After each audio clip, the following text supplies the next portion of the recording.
Hi everyone, this is a video that a lot of people have asked me to make, my review or my hands-on experience with the OnePlus 3T cell phone. Now, I really like this phone. I know a lot of people are going to say, oh, there's already the OnePlus 5, which is a newer model. Why are you making a video about this? Well, not everybody buys the latest phone. Aside from that, this phone is actually better in some ways. For a start, the rear camera has optical stabilization. On the OnePlus 5, they removed the optical stabilization, which is just insane in my opinion. As someone that likes to shoot a lot of videos on their cell phone, I want optical stabilization so that when I'm shooting a video and my hands are shaky, the video still looks smooth.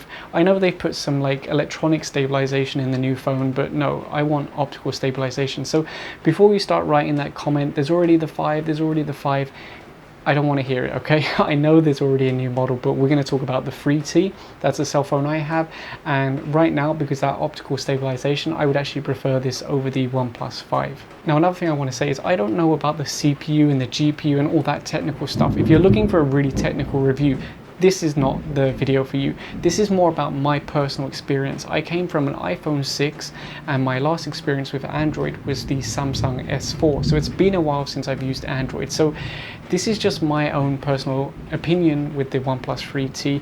What you think of it might vary because I might use it for different reasons. Anyway, let's get on with it. Gaming. Absolutely fantastic. If you don't know already, the CPU and GPU and the RAM in this are just like immense. It's such a powerful cell phone. No matter what game I've thrown at this, it's played it absolutely perfectly. So gaming, thumbs up, no complaints at all. Now, how about that camera? I said the stabilization is very good, but there are actually problems with this camera. Primarily, well, where do I begin? This is ridiculous. This is really down to software. If you look at the hardware, it's fantastic. It's all such high specs, premium brands, components, etc. But the software really lets it down. When you're shooting video with the front camera, for example, you're making like a selfie style video, the audio and video is nearly always out of sync. Occasionally it will get it right, but most of the time it gets it wrong. But that's the least of your worries, because even if the video and audio are in sync, it has like this background noise cancellation like feature that just destroys your voice. Basically it boosts stuff in the background and cuts out your voice, so it sounds absolutely awful. I was like so disappointed, and when I spoke to when I spoke to OnePlus over a live chat, they said our phone's not really made for taking videos. Like what kind of modern cell phone isn't designed to take videos? And it doesn't even do pictures that well. If you use the built-in camera app, they're nearly always out of focus. This is a very common problem. Again, they've acknowledged this, but they said, oh, maybe we'll improve our software. But not all hope is lost. If you install an application called Open Camera, it's like 1,000 times better, or even the Google camera, it's 1,000 times better. The focus is nearly always perfect. Even the video quality is better, and the video and audio are pretty much always in sync. So using third-party camera applications just make it much better. But there are some downsides. You might find that the stabilization support and the HDR might be missing from those third-party applications. So to be honest, that's one thing that would put me off buying a OnePlus cell phone again. The hardware is like 10 out of 10 fantastic, but their software that actually manages it all is not very good. And when it comes to the camera, they don't seem to care. All they care about is photos, and even that, the built-in app doesn't do very well, because like I said, the photos are nearly always out of focus. So I recommend using a third-party app. What I do is for indoor pictures, I use the Google camera application. For outdoor photos, I use the built-in app where, like, if there's a lot of light outdoors, or I use the Open Camera. Open Camera is much better, but it just doesn't, the interface is not very attractive. But for actually taking pictures and taking videos, it performs much better. Another thing is, let's say you want to shoot a video, but you want to use your headset as a microphone because you're in a really noisy place. This is something that YouTubers do all the time. They'll use a clip-on microphone. In fact, I'm using one now, you can see it.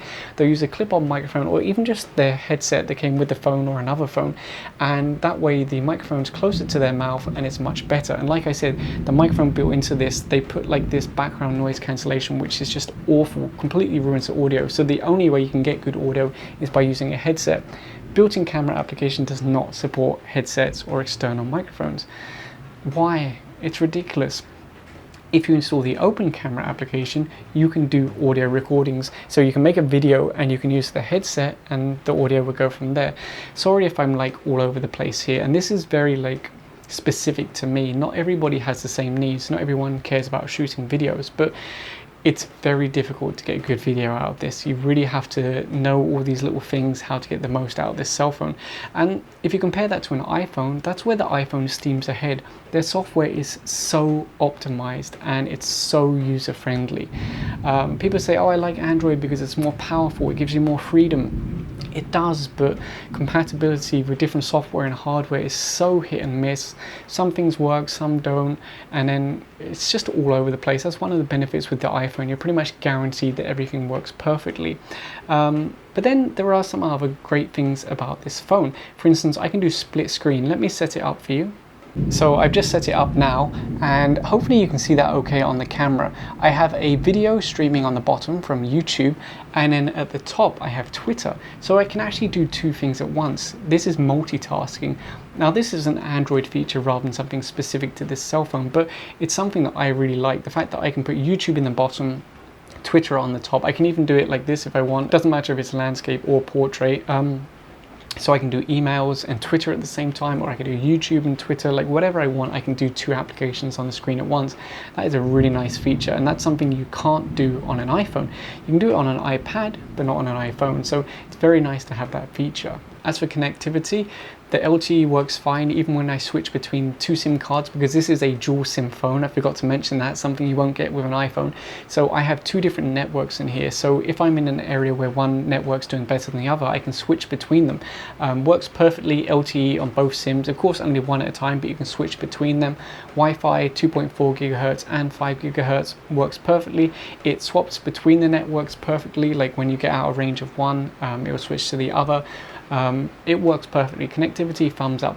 As for making phone calls, pretty much as good or bad as any other cell phone. What I found is that modern smartphones really aren't that good at making phone calls. If I get my old Nokia cell phone, like the one with the little, green screen and, little buttons, no touch screen or anything, I can make a phone call on that and it is crystal clear. Do it on an iPhone or the OnePlus 3T, it's like, it just doesn't compare. So it's as good or bad as any other modern smartphone at making calls. As for the screen, it's pretty okay. It's a 1080 screen. Again, I know this is not like a standard review where you show the performance, you show the stats, you talk about the CPU. That's not what this is. This is just my hands-on experience. It's a 1080 screen. It's starting to feel a little bit old. If you look at other screens which are like much higher resolution, you notice the difference. I still really enjoy watching videos on this, YouTube, everything like that. Speakers are okay, actually pretty impressive, better than my iPhone 6. But yeah, if you compare it to some other phones, it's definitely sort of lagging behind a little bit on the resolution, and I can't believe they've pretty much used the same resolution on the 5. I think that's like, it's not a flagship killer if you're just pretty much using the same specs as your old phone. Like, yeah, they'll say, oh, we got a newer CPU, we've got a little bit more RAM, but so what? This already has 6 gig of RAM and a high spec CPU and GPU. I can't see any purpose in upgrading to the 5. If anything, I prefer this because, like I said, we've got the optical stabilization. The only thing that might interest me in the 5 is if they fix some of the video issues, which are mostly software issues, so I doubt they have. As for everyday use of WhatsApp, Viber, Facebook, Twitter, it's very similar to iPhone. I remember like way before there was really a big difference between iOS and Android. Now there's not that much difference. In fairness, the iPhone still does it better. Apps are they're just a little bit more polished compared to Android, but it's so close that you can easily swap between iOS and Android. Even those who aren't very good with cell phones, they can swap between them and you're not going to notice a huge difference. They're so similar now that Android is pretty much okay. Oh, and I can't believe I've left this so late in the video to mention the charging, the fast charging, the dash charging. It is a lifesaver. I can't believe how fast it charges. I made a separate video about how much charge you can put into this in 30 minutes. I think it got to around 60%, something like that, in 30 minutes from zero. It is so fast charging, and I love it because I can go out, make a live stream on YouTube, which this handles very well, by the way. YouTube live streams can really eat up the memory in your phone, and on my iPhone it would always crash. After 20 or 30 minutes of live streaming through YouTube, the whole phone would crash and I'd have to reboot it. This one I streamed for, I think it was an hour and a half, and it consumed like 40 or 50% battery, which is really impressive, because not only are you like doing like video stuff where it has to compress it and encode it, but you're also sending it out through the LTE modem. It's very, very impressive. And the great thing is I can then plug it in and it charges incredibly fast, pretty much the fastest charging phone I've ever had. So that is like such a huge plus for me, because I'm a heavy user. I want to be able to recharge it really quickly. The only downside is that at the moment I can't find any power bank that supports that Dash quick charge. If you compare that to Qualcomm quick charge, that's everywhere. You can find it in power banks, multiple wall chargers, car chargers, everywhere, but trying to find a power bank for this that supports Dash charging, no luck. So yeah, but otherwise if you're charging at home, so fast. And honestly, there's not much else to say. Oh, the fingerprint scanner, crazy fast, fastest fingerprint scanner. Watch this. On, lock it, on. Sorry, I'm looking at my screen there. Let me try and bring it closer. Try and get rid of the reflection. There we go. On. And that's actually a fingerprint scanner. I'm not just pressing a button, that's actually reading my fingerprint. If I try with this finger, watch this. Oops, where is it there? Error, error, error. See, it doesn't work, but use my thumb. There. So pretty much the fastest fingerprint scanner out there. I really like that. There's really not much else to say, because cell phones are now at the level where they're all pretty much the same. They all run the game smoothly. Like, you know, if you buy an okay phone, like a flagship phone, this is supposedly a flagship phone, they're all so similar nowadays. They can run all the latest games, all the apps are smooth, the cameras are pretty much okay. It's a really good phone. I would still recommend it. I know the 5 is out. Personally, like I said, I'm not that interested because I want the optical stabilization. I don't have the steadiest of hands, so when I shoot video, I want it to be stable. Would I recommend the phone? I still think it's a really good phone, but their camera software has like really like put a slight downer on this, to the point where when this phone finally dies, which hopefully won't be for a long time, I don't know if I'll buy another OnePlus phone, at least not without going to a store or finding someone who's already got one and trying it out to see if they fixed all these little like annoying issues, because it's really annoying having to use like third-party apps where some stuff works, some doesn't.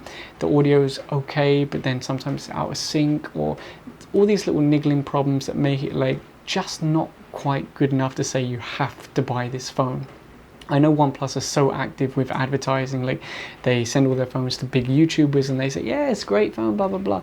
But I wish they would actually try it in real life for say a month and then give their honest feedback, because on first impressions it seems like the best phone ever. It's like so much cheaper than other flagship phones and the specs are all very similar, but when you actually start using it and you find these little problems, that's when you realize that it's not quite as good as some other phones like the Samsung S8, the iPhone 7. Now I know people are going to say, yeah, but it's much cheaper. Yeah, it's cheaper, but that doesn't mean that they can't do it good. Like they can't do better. They can do better.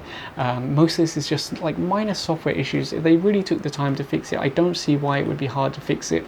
There's already custom ROMs out there that fix a lot of these issues, but personally I want to try and keep it stock, because I just have more trust in that. So if only they could like work out these software problems. And the thing is, now that the 5's out, I don't think they're going to have any like reason to really put a lot of effort into fixing the problems with this. So yes, it's a fantastic phone. I love it. I don't have any regrets. I wish that some things were better, but I don't have any regrets. I think it's the right choice for me, and I'm very happy with it. I'm sorry that this is not a review that I would normally do. I'm so much more into the specs and everything, but this is really just my hands-on experience, what I think of the phone. And because I do a lot of YouTube videos, a lot of it comes down to the cameras and stuff like that. But yeah, hopefully you found it helpful. For anyone that is interested in buying this, If you're outside of the Philippines, I'm not exactly sure the best way to order this, probably through the OnePlus website. If you're inside the Philippines, you can get it from Digital Walker, and then you get an official local warranty. I believe they will also be selling the OnePlus 5. So if you enjoyed this video, please give it a thumbs up, and if you have any questions, put them in the comment section down below. Thanks for watching.